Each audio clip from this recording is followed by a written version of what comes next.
What better place to find a small space but in a bachelor studio apartment?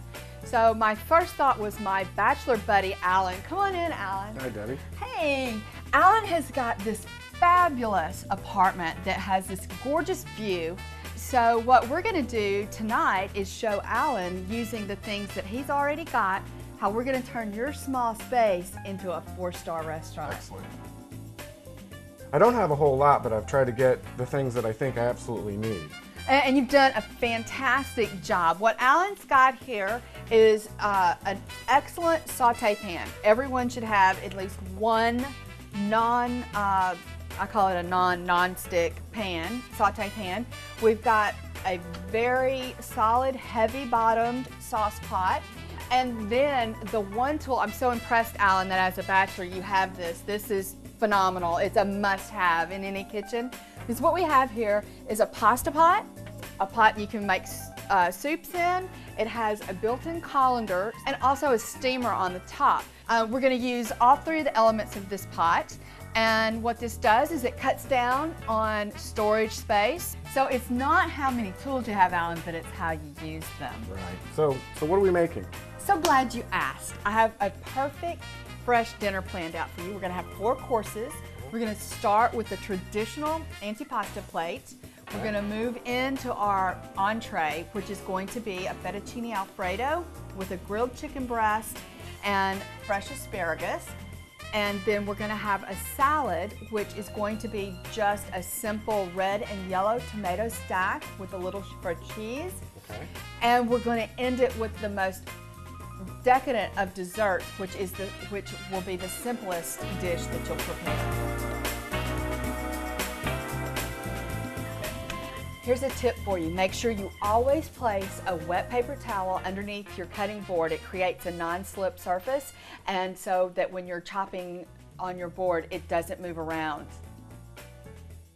We put our water on to boil before we came over to chop up our ingredients. Speaking of which, you'll notice we didn't put the salt in the water. I did notice that. Okay, the reason why is because if you put the salt in before the water boils, it increases the boiling point. Not only that, but if you're using stainless steel cookware, it'll pit your pots. I did not know that. So you always want to wait for the water to boil before you add the salt. Excellent. Okay, now we're going to get started on the chicken. Make sure you buy the really thin chicken breasts at the store, which you can find them at any of the grocery stores. It cooks quicker. Hey, Alan, want to get over here and stir the pasta because we want to make sure that the pasta doesn't stick together and become too gummy. The problem with cooking in a small kitchen, the smoke alarm.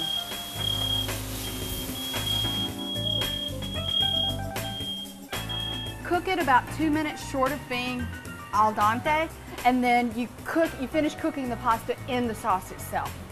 So we have melted the butter, a little bit of our butter and cream for the starter for our fettuccine alfredo.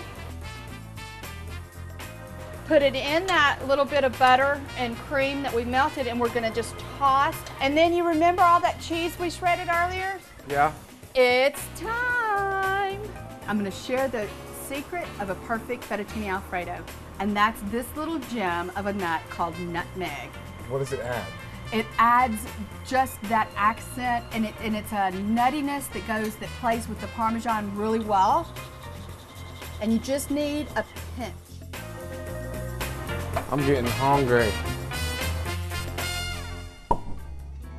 So, Alan, we have everything prepared here. We have our antipasto plate, we have our entree, we have the salad ready, which we're going to actually serve after the entree, and then our coup de grace with our puff pastry vanilla ice cream dessert.